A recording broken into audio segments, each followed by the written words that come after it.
Drunkenly mix metaphors and travel hoppy trails. Travis with Hoppy Trails. We're over here at Arable Brewing, and I am with Cam Wells. And how did you get into brewing to begin with? Well, I'm an electrician by trade, so I got hired at Ninkasi to be the plant electrician back in 2015.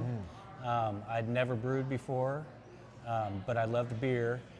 About 2 months after I got hired, Chris Archer, who was one of the head brewers at the time, just came up to me out of nowhere and asked if I wanted to do a small batch homebrew on the weekend. And I agreed, and I wanted to do nothing else ever since. So you caught the bug. I got the bug, yeah, it was fun. I love the work behind it, I love the science behind it. I love the attention to detail behind it. It just hits all my buttons. Well, and so how did the two of you decide to break off from Ninkasi and come start your own program?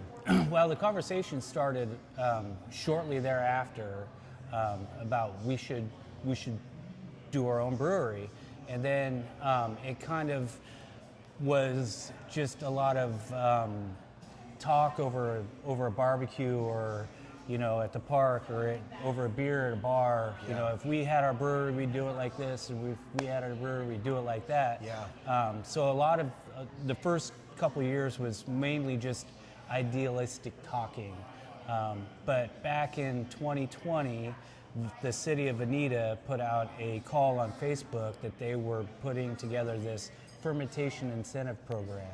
So if you applied and were awarded, you would receive grant money from the city, to help improve the infrastructure of the town. They had a building set up for us and everything. So we applied for it, and that's what really got us on the serious train of actually forming an LLC and coming up with a name and actually becoming a business. Well, after we had wrote our business plan and had contractors out at the building, COVID hit and everything shut down overnight, as everybody knows.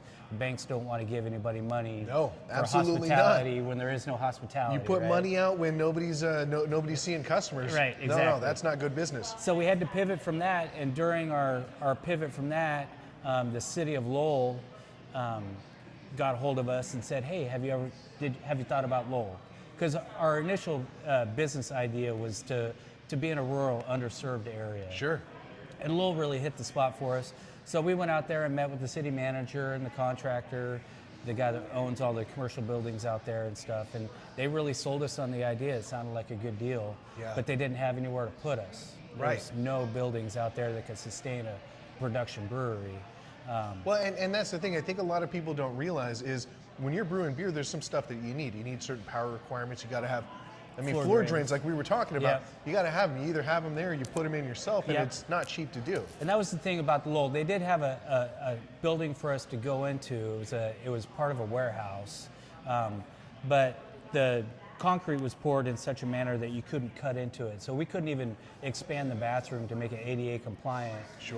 So that really just was like, it's a no-go. We're trying to stick a square peg into a round hole. Totally, it's a complete non-starter. Not that we love the town, we love the idea, it just didn't happen. So we told our realtor at that time, listen, it could be anywhere.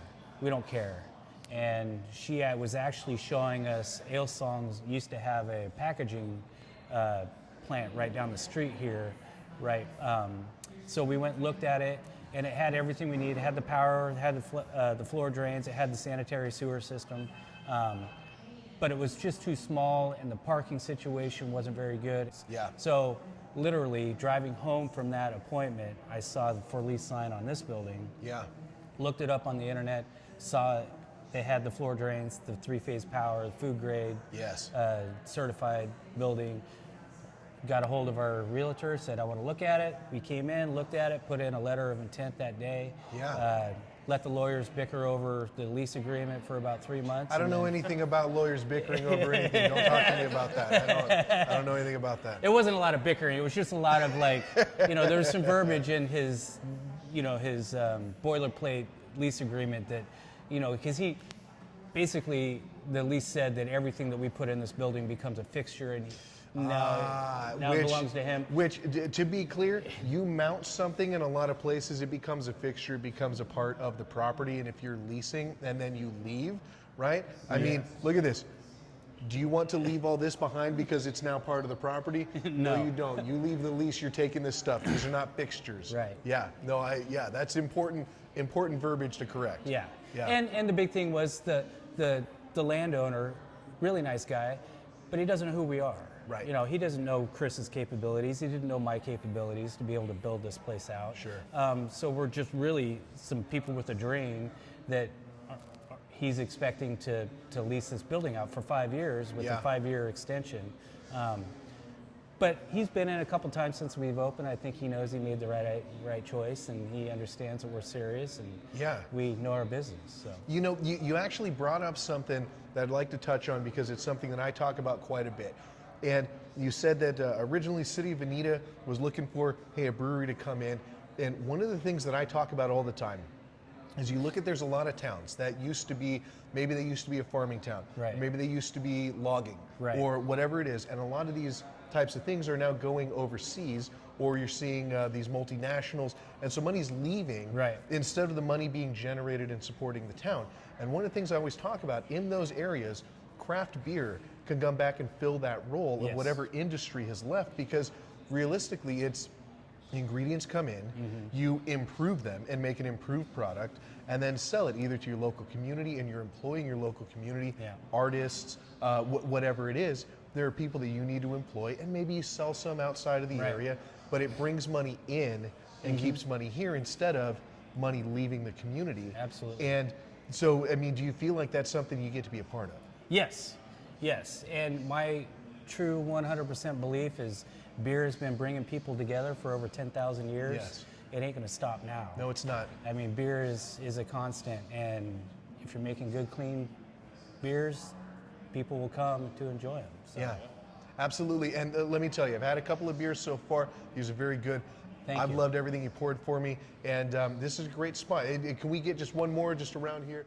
This is, you're doing 5-barrel batches, is that right? 5-barrel batches, yep. And this is, as we've talked about, I feel like this is the move. A lot of times there had been in the previous generation, people going with the 15, the 20, the 30 barrels, sometimes the 40s, and that was the last wave of craft beer.